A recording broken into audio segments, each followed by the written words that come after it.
নমস্কার। যাদের কন্যা রাশি তাদের আগামী ৪৫ দিনের রাশিফল, যেখানে থাকছে মহা সতর্কতা বাণী। এই আগামী ৪৫ দিন আপনাকে বা আপনাদেরকে কিভাবে সচেতন থাকতে হবে, তার মধ্য দিয়ে উজ্জ্বল ভবিষ্যৎ কিভাবে পেতে হবে, তার মধ্য দিয়ে কিভাবে চলতে হবে, তার বার্তা আজকের প্রোগ্রামে অবশ্যই সংকেত স্বরূপ থাকবে। জানতে হলে, জানতে চাইলে থাকতে হবে আমার সাথে। সুতরাং আমার পরবর্তী প্রোগ্রামগুলোকে অতি সহজে পাবার জন্য আমার চ্যানেলটিকে সাবস্ক্রাইব করুন এবং পাশে থাকা বেল আইকনটি অবশ্যই প্রেস করবেন। আসুন তাহলে শুরু করা যাক আজকের মূল আলোচ্য পর্বে। দেখুন, আমি বিগত দিনে যে রাশিফল আলোকপাত করেছি, বর্তমানে দাঁড়িয়ে যে রাশিফল আলোকপাত করব বা করতে চলেছি এবং ভবিষ্যতেও করব, সবই আমি শুধুমাত্র গোচরকালীন গ্রহ অবস্থানকে ভিত্তি করে। এটি সার্বিক আলোকপাত হয়, ব্যক্তিগত কাউকে উদ্দেশ্য করে নয়। তাই সেই পরিপ্রেক্ষিতে বলা যায় যে এখানে এই রাশিফলটি মাত্র ৪৫ দিনের জন্য। তো কন্যার অধিপতি কে? বুধ। সে ৭ তারিখ থেকে বক্রী অবস্থায় থাকছে দশম ভাবে এবং বৃহস্পতি নক্ষত্র নিয়ে। তাহলে কন্যা দশম ভাবে নিজের স্বক্ষেত্রে বক্রী অবস্থায় থাকছে। ২৪শে জুলাই দশম ভাবেই বুধ ডাইরেক্ট হবে, তারপরও থাকবে সেই ঘরে। রাশির ষষ্ঠ ভাবে থাকছে রাহু নিজের নক্ষত্রে, রাশি সপ্তম ভাবে থাকছে শনি। এই শনি ২৬শে জুলাই সপ্তম ভাবেই ডাইরেক্ট বক্রী হবে। সপ্তম ভাবেই শনি কি হবে? শনি সপ্তম ভাবে বক্রী হবে ২৬শে জুলাই। এদিকে নবম ভাবে মঙ্গল থাকবে, এরপরে দশম রবি থাকবে। রবি ১৬-১৭ জামচারে এই জুলাইয়ের একাদশ ভাবে নেমে আসবে এবং ১৪ই জুলাই থেকে, কবে থেকে বললাম? ১৪ই জুলাই থেকে ১৪ জুলাই ২০২৬ থেকে বৃহস্পতি কম্বাস্ট অবস্থায় থাকবে আপনাদের ষষ্ঠপতি পঞ্চমপতি নক্ষত্র পুষ্যা নক্ষত্র শনি নক্ষত্র নিয়ে। দ্বাদশে থাকবে শুক্র কেতু নক্ষত্রে, কেতু যুক্ত অবস্থায়, কেতু থাকবে নিজের নক্ষত্রে। তাহলে এই পরিপ্রেক্ষিতে যে ধরনের বিষয়গুলো উঠে আসবে এই গোচর পরিপ্রেক্ষিতে, তা সম্পূর্ণ সার্বিক, সকলের জন্য শুধুমাত্র গোচরকালীন পরিপ্রেক্ষিতে আলোকপাত শুরু করতে চলেছি। প্রথমেই আসুন আপনাদের মন মানসিকতা। আমি আবারও আপনাদেরকে করজোড়ে নিবেদন করে বলছি, আমার কাজটি হচ্ছে সঠিক পথ দেখানো। অর্থাৎ আপনি আগামী দিনে কোন কাজটি করলে আপনার জন্য ভালো হবে, কোন কাজটি করবেন না বা কোন পথে যাবেন না যা আপনার জন্য ক্ষতি হবে, এই দুটো পথ আমি ভালো করে দেখিয়ে থাকি সর্বদা। সঠিক পথের দিশাই আমার একমাত্র কাজ। আপনার ভাগ্য পরিবর্তন করা আমার কাজ নয়, কারণ ভাগ্য পরিবর্তন করতে পারে স্বয়ং ঈশ্বর এবং আপনি স্বয়ং আপনার কর্মের দ্বারা। হ্যাঁ, আমি আপনার ভাগ্য পরিবর্তনে সহায়ক হতে পারি, মানে পথ দেখাতে পারি। সেই পথ অনুযায়ী কর্ম করতে পারলে আপনি নিজেই পারবেন নিজের ভাগ্যকে পরিবর্তন করতে। তাই সঠিক পথের দিশামূলক প্রোগ্রাম প্রতি মুহূর্তে আমি করেছি। বারবার একটা কথা বলি যে ব্যক্তিগত জন্মকুণ্ডলী শেষ কথা বলবে, ব্যক্তি জন্মকুণ্ডলী ও হাতে শেষ কথা বলবে, তার সাথে গোচরের কম্বিনেশন, তার সাথে মহাদশা, অন্তঃদশা, প্রত্যন্তন দশা কিরকম রয়েছে এবং অন্যান্য গ্রহের বলবত্তা, অন্যান্য গ্রহের ডিগ্রি, নক্ষত্র বা বিভিন্ন ভাগগুলো আছে জন্মকুণ্ডলীর মধ্যে, সেগুলোকে ভালো করে পর্যবেক্ষণ করতে হয়। তার সাথে গোচরকে ট্যালি করতে হয়। এটা দেখে নিয়ে তারপরে কিন্তু প্রেডিকশন ব্যক্তিগতভাবে কিন্তু করা হয়, সেটা কিন্তু পুরোতথ্যে ঠিক। তা বলে এই প্রোগ্রাম ঠিক নয় এটা বলবো না। এই প্রোগ্রামটি হচ্ছে আপনাকে আগামী 45 দিন কিভাবে সচেতন থাকতে হবে, কিভাবে আপনাকে যেতে হবে, কোন পথে যেতে হবে, তার একটা দিশা। আর সেই পথ অনুযায়ী আপনি চলবেন বা চলার চেষ্টা করবেন, সম্পূর্ণ সিদ্ধান্ত আপনার। দেখুন, এখানে কন্যার অধিপতি বকরি থাকছে এবং 24 তারিখ পর্যন্ত।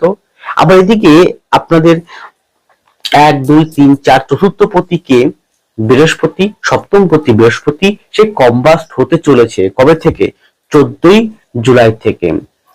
এখানে দাঁড়িয়ে আমি বলতে পারি শুক্র কিন্তু কেতুযুক্ত অবস্থায় রাহুদৃষ্ট মঙ্গলের দৃষ্ট রয়েছে, শনিও বকরি হয়ে যাবে।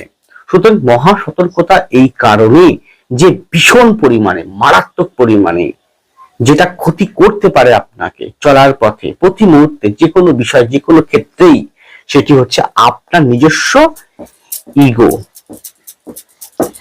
নিজস্ব ইগো, হ্যাঁ, ইগোকে ত্যাগ করতেই হবে, ইগোকে দমন করতেই হবে, যেভাবেই হোক, যে করি হোক। কারণ ইগো থেকে শুরু হবে সমস্ত অশান্তি, সমস্ত সমস্যার সৃষ্টি। তাই ইগোকে ত্যাগ করুন। এছাড়াও কি খুব অস্থির মানসিকতা থাকবে, চঞ্চল মানসিকতা থাকবে, কথা দিয়ে কথা রাখতে পারবেন না অনেক সময়। কারণ আপনার দ্বিতীয় পতি কে? শুক্র, সে মঙ্গলের দৃষ্ট, রাহুর দৃষ্ট, কেতুযুক্ত অবস্থায়। অনেকে হয়তো আপনি প্রতিজ্ঞা করলেন, অনেকে হয়তো আপনি কথা দিলেন, কিন্তু কথা রাখতে পারবেন না, কোনো না কোনো কথার খেলাফ হয়ে যাবে। তাহলে আপনাকে চেষ্টা করতে হবে কথাকে যথাসম্ভব, খুব দায়বদ্ধ না হলে, ইমার্জেন্সি না হলে কথা দেবেন না কাউকে। এই মুহূর্তে কতদিন পর্যন্ত এই সময়টা খুব চলবে? সেটা 3রা আগস্ট পর্যন্ত, তবে আস্তে আস্তে কাটবে। কিন্তু তবু আমি 45 দিনের এখানে কিন্তু একটা সম্ভাব্য সময় বলে দিচ্ছি। তাহলে কথা দেওয়ার আগে ঠিকঠাক কথা দেবেন। গেল। এবার আপনার দেখুন, দ্বিতীয় পতির উপরে মঙ্গলের দৃষ্ট রাহুতে থাকার জন্য শনিও বক্রী হবে। তাহলে আপনার মাইন্ড ঠিক থাকবে না, মেজাজ হারিয়ে ফেলবেন। আর মাইন্ড, মেজাজ বা ডিপ্রেশনের মধ্যে থাকলে, আনমনা মন থাকলে, অস্থির মানসিকতা থাকলে মানুষের মনে কিন্তু এমনিতেই খিটখিটে স্বভাব হয়ে যায়। তাহলে কি হবে? আপনার মুখ থেকে অযথা অনেক বাজে কথা বেরিয়ে যেতে পারে, অনেক স্পষ্ট, অনেক কর্কশ সত্যি কথা আপনার মুখ থেকে বেরোতে পারে, বা আপনি কোনো কথাবার্তার জায়গাটা ঠিক রাখতে পারলেন না, তাহলে কথাবার্তার জন্যও আপনি সমস্যা পড়তে পারেন আগামী 45 দিন।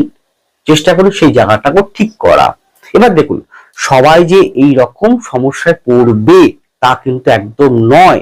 কন্যা সবাই যে পড়বে তা কিন্তু একদম নয়। কারণ অনেক কন্যার ব্যক্তিরা আছেন যাদের কোনো সমস্যাই থাকবে না, খুব ভালো থাকবেন। পৃথিবীতে তো হাজার লক্ষ লক্ষ মানুষের কন্যা রাশি বা লগ্ন হতে পারে, সবাই কি একই রকম ফেস করবে? কোনোদিন সম্ভব নয়। তার জন্য ব্যক্তির জন্মকুণ্ডলী বিচার করাটা প্রয়োজন রয়েছে। তবুও এই বিষয়গুলো কিন্তু ইন জেনারেল কিন্তু লক্ষণীয়। খুব কামনা বাসনা, প্রেম প্রীতি, মোহ, এই ইলিউশনের পাল্লায় পড়তে পারেন এবং নেশাগ্রস্ততা হতে পারেন, বন্ধু সঙ্গ প্রীতি বেড়ে যেতে পারে।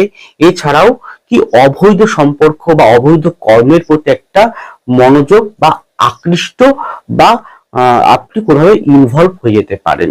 খুব সাবধান, সেটা করবেন না। কারণ উল্টো দিকে শনি আছে, সে কিন্তু ডাইরেক্ট দৃষ্টি করছে আপনাকে। বকরি হওয়ার পরে কিন্তু সে কিন্তু হয়তো আস্তে আস্তে সে আপনার কর্মের ফলস্বরূপ পানিশমেন্ট দিতে পারে। আমার এই কথাগুলো অর্থ হচ্ছে আপনাকে সচেতন করা, যে এইগুলো আগামী দিনে আসতে চলেছে, হতে পারে। এইগুলোকে কখনো নিজ জীবনে প্রবেশ করাবেন না, দূর থেকে এগুলোকে তাড়িয়ে দিন, এই বিষয়গুলো। কিন্তু হ্যাঁ, এখানে যদি আপনার ব্যক্তিগত জন্মকুণ্ডলিতে বৃহস্পতি, শনি, বুধ, শুক্র খুব ভালো থাকে, আমি বলবো যে খুব ভালো আছে, মহাদশা প্রত্যদশাও খুব ভালো আছে, তাহলে কিন্তু বলবো আপনার মধ্যে জ্ঞানের বিকশিত হবে 45 দিনের মধ্যে। জ্ঞান, প্রতিভা, পরিকল্পনা করা, জীবনে সাফল্য লাভের জন্য স্পিরিট আনা, এগিয়ে যাওয়া, ভাগ্যস্থানে মঙ্গল আছে, আপনাকে ভাগ্যে সহায়তা করা এবং সে বৃশ্চিকের ঘরে তৃতীয় পরাক্রমের জায়গাটা আরো উন্নত করা আপনাকে দেবে। যদি ভালো কম্বিনেশন থাকে আপনার ব্যক্তিগত জন্মকুণ্ডলিতে বর্তমান গোচর সাপেক্ষে, তাহলে আপনার ভয়ের কোনো কারণ নেই। নিশ্চিন্তে একদম মনোযোগ সহকারে শুধু কর্ম করে যান, সঠিক একজন ব্যক্তি পরামর্শ নিয়ে সঠিক পথে এগিয়ে চলুন। আপনি দেখুন আপনি ভালো পথে যেতে পারবেন।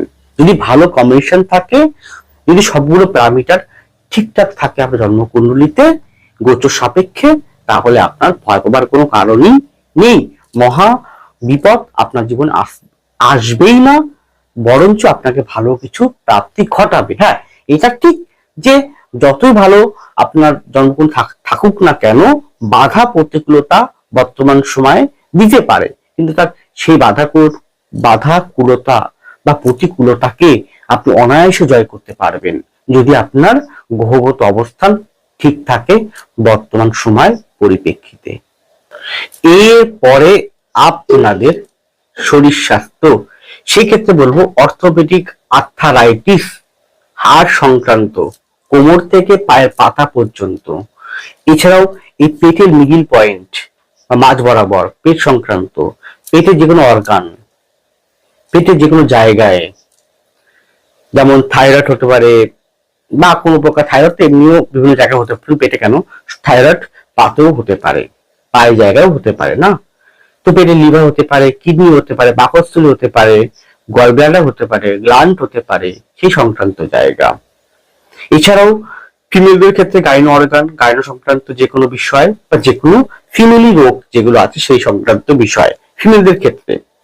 মেল ফিমেল উভয় কি বলবো, ডায়াবেটিস, সুগার, কোষ্ঠকাঠিন্য, প্রস্রাব সংক্রান্ত জায়গায় যথেষ্ট সচেতন থাকা। এছাড়া নার্ভ সংক্রান্ত জায়গা, স্নায়ু সংক্রান্ত জায়গা, ওবিসিটি সংক্রান্ত জায়গা, ওবিসিটি সংক্রান্ত জায়গা, কপিত্ত শ্লেষ্মা সে সংক্রান্ত জায়গা, এছাড়া বুকে কোনো প্রকার সমস্যা সে সংক্রান্ত জায়গা, এছাড়া নার্ভ সংক্রান্ত আগেই বললাম সে সংক্রান্ত, কোলন সংক্রান্ত জায়গা, কোলন সংক্রান্ত জায়গায় সচেতন বা সাবধানতা অবলম্বন থাকা।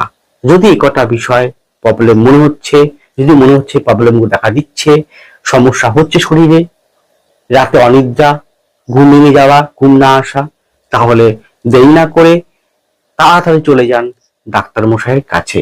চিকিৎসার মাধ্যমে নিজেকে সুস্থ রাখার চেষ্টা করুন।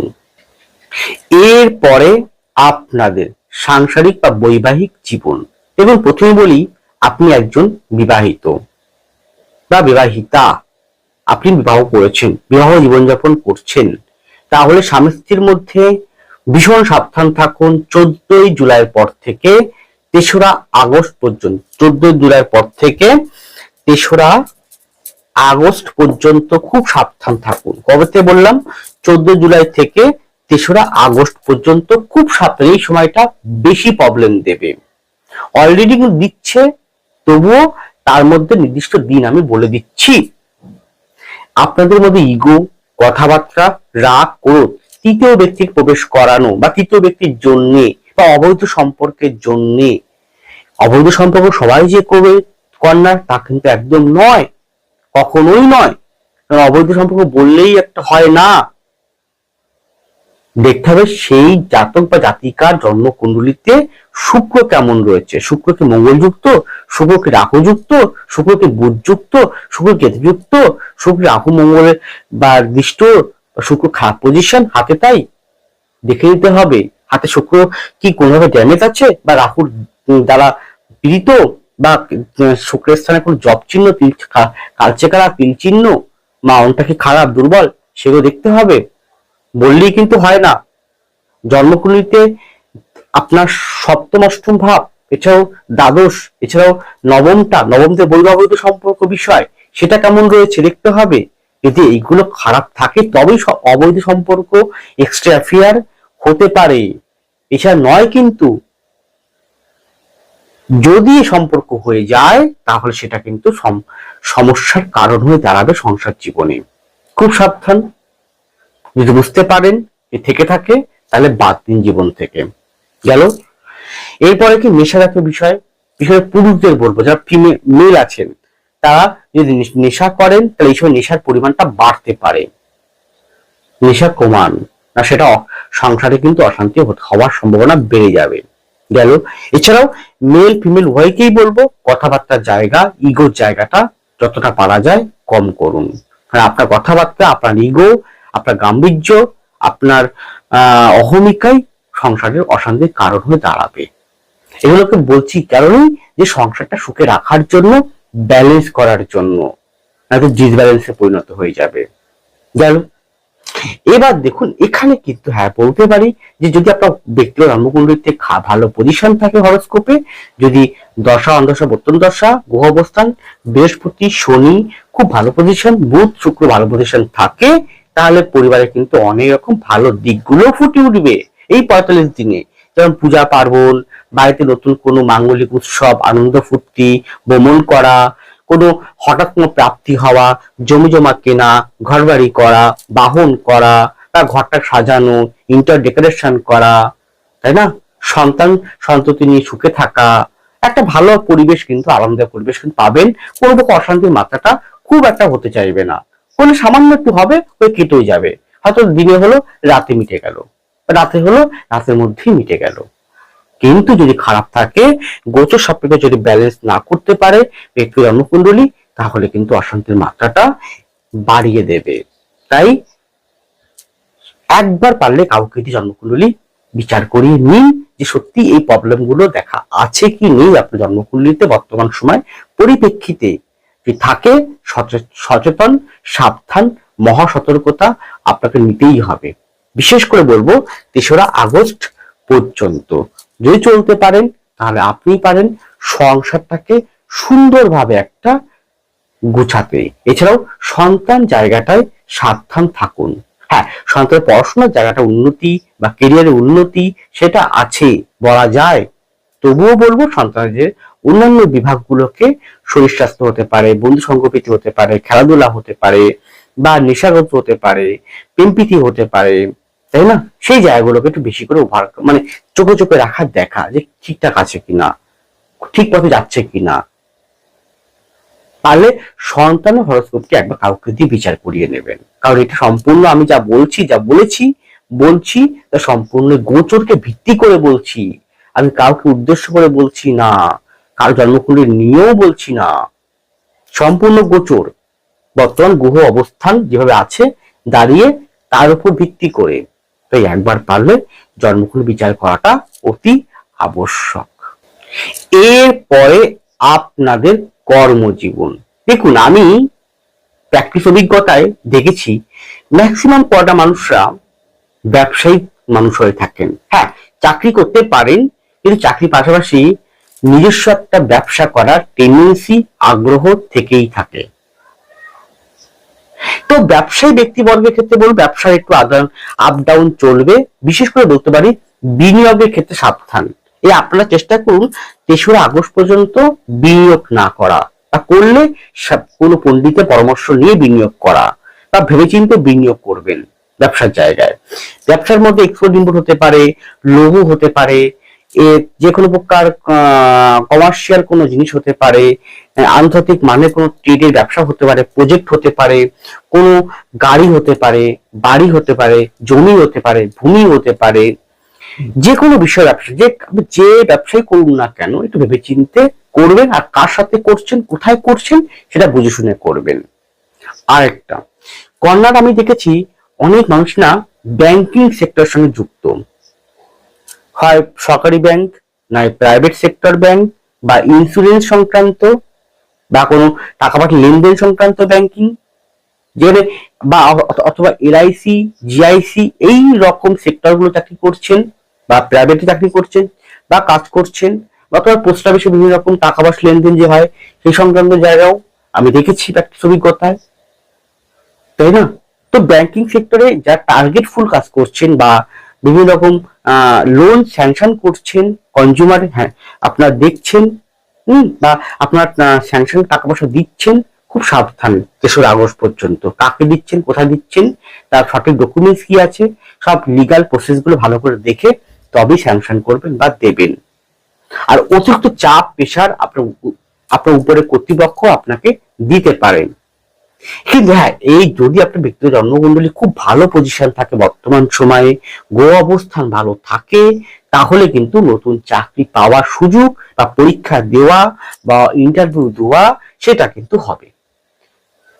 সংক্রান্ত জায়গায়, ব্যাংকিং সংক্রান্ত জায়গায়, প্রশাসনিক দপ্তর সংক্রান্ত জায়গায় বেশ ভালো আছে। বিদেশ যাত্রার ক্ষেত্রে যে বাধা প্রতিকূলতা আসছিল সেটা থাকবে যদি হরোস্কোপ ঠিক না থাকে, আর যদি ঠিক থাকে তাহলে অনেকটাই কাটতে পারে জটিলতা। গেল এছাড়া বলতে পারি যেগুলো লৌহ, ইস্পাত, শৌখিনত্ব, আর্ট ওরিয়েন্টেড সে সংক্রান্ত জায়গা, টিউশনি, প্রাইভেট কনসালটেন্সি করা, কারণ এটা তো বুধের ঘর তো, কন্যা তো, উপদেষ্টা, কনসালটেন্সি করা, অ্যাডভাইস দেওয়া সে সংক্রান্ত, জুডিশিয়াল ডিপার্টমেন্ট, ল ডিপার্টমেন্ট, বা অর্থনৈতিক কোনো কনসালটেন্সি, অর্থনৈতিক অ্যাডভাইজার, এই ধরনের ব্যক্তিত্ব আমি দেখেছি। তাদের কিন্তু অবশ্যই ভালো অবশ্যই হবে, কিন্তু ভালোর মাত্রাটা হয়তো বাধা বিঘ্নের মধ্য দিয়ে যেতে পারে এই 45 দিন। কিন্তু ভয়ের কোনো কারণ নেই, একবার দেখে নিন জন্মকুণ্ডলী কিরকম পজিশন। বিশেষ করে বলবো আপনার এই শনি কেমন আছে আর বুধটা কেমন আছে, তার সাথে অবশ্যই বৃহস্পতি দেখতেই হবে। শনি বুধের অবস্থান কি রকম আছে আপনার জন্মকুণ্ডলীতে একবার বিচার করিয়ে নিন। ভালো বলবত্তা না পীড়িত না দুর্বল, তিনটে ভাগ। একটা গ্রহের বলবত্তা পীড়িত, দুর্বল না সে সবল, কিরকম পজিশন রয়েছে বিচার প্রয়োজন। হাতে কিরকম সেই গ্রহটার পজিশন রয়েছে বিচার করা প্রয়োজন। আর সম্পূর্ণ যা বলছি তা গোচরকে ভিত্তি করে বলছি, কাউকে উদ্দেশ্য করে নয়। আরেকটা কথা, নেশা জাতীয় দ্রব্য বিক্রি করবেন না, বা অবৈধ কর্মের সঙ্গে যুক্ত হবেন না, খবরদার না, ভুল করেও না, কেউ বললেও না। একটু লাভের জন্য শর্টকাট করে এরকম ফটকা ইনকামের পথে যাবেন না, তাহলে উল্টো দিকে শনি ডাইরেক্ট দৃষ্টি করছে আপনাকে। যদি আপনার অবস্থান ভালো না থাকে বর্তমান গোচরের সাপেক্ষে, তাহলে কিন্তু কর্মের ফল আপনাকেই ভোগ করতে হবে। সৎ থাকুন, পরিশ্রম করুন, অধ্যবসায় করুন, এগিয়ে চলুন। আরেকটা কথা, কাউকে অপমানের জন্য কথাবার্তা উল্টো দিকে যে কোনো ব্যক্তিকে, সে কর্মস্থলে হোক বা কর্মক্ষেত্র ছাড়া হোক বা যে কোনো জায়গায় হোক, উল্টো দিকে ব্যক্তিকে কখনো কোনো ব্যক্তিকে অসম্মানিত করবেন না, কথাবার্তার দ্বারা হোক বা যে কোনো প্রকার বিষয় নিয়ে হোক। কারণ শনি কিন্তু ডাইরেক্ট দৃষ্টি করছে আপনাকে। এরপর শনি কিন্তু অষ্টমে ঢুকবে পরে 27 সালের মে মাস নাগাদ। সুতরাং আপনাকে সাবধান থাকতেই হবে এখন থেকে। উল্টো দিকে যে ব্যক্তিটি যদি কোনো অন্যায় করে থাকে, অপরাধ করে থাকে, ভুল করে থাকে, তাহলে শনিদেবের কাছে নিজে মন প্রাণ দিয়ে বলুন যে এই লোকটি, ওই ব্যক্তিটি আমার সাথে এই ব্যবহার করেছে, এই খারাপ করেছে, তুমি বিচার করো। কিন্তু নিজে থেকে কখনো উল্টে প্রতিক্রিয়া করতে যাবেন না, তাহলে কিন্তু কি হলো, তাহলে আপনি বিচারক হয়ে গেলেন কেন? বিচারক তো স্বয়ং শনিদেব, সে বিচার করবে, আপনি বিচার করার কে? আপনি কর্ম করেছেন, সেও কর্ম করেছে, সে খারাপ কর্ম করেছে, তার ফলে অপেক্ষায় থাকুন। কোনো সমস্যা হলে শনিদেবের কাছে, ঈশ্বরের কাছে আপনি বলে দিন যে মন থেকে যে ওই ব্যক্তিটা এই কর্ম আমার সাথে করেছে। কিন্তু আপনি উল্টে কোনো রিয়াকশন করতে যাবেন না, তাহলে কিন্তু ফল হয়তো উল্টেই ফিডব্যাক হয়ে বুমেরাং হয়ে আপনারই কাছে চলে আসতে পারে। এটা করবেন না। কাউকে অসম্মান করবেন না, ভালো ব্যবহার করুন, কাউকে উত্তপ্ত করবেন না। অহমিকার বশবর্তী হয়ে বা ইগোর বশবর্তী হয়ে কথাবার্তাকে ঠিক রাখার চেষ্টা করুন। এগুলো মেনটেন করুন, দেখুন 45 দিন আপনারা অনায়াসে ব্যালেন্স করে এগোতে পারবেন। যাই হোক, ছোট্ট আলোকপাত, শুধুমাত্র গোচরের পরিপ্রেক্ষিতে বললাম। সকলে ভালো থাকুন, সুস্থ থাকুন, এগিয়ে চলুন। নমস্কার, জয় মা তারা।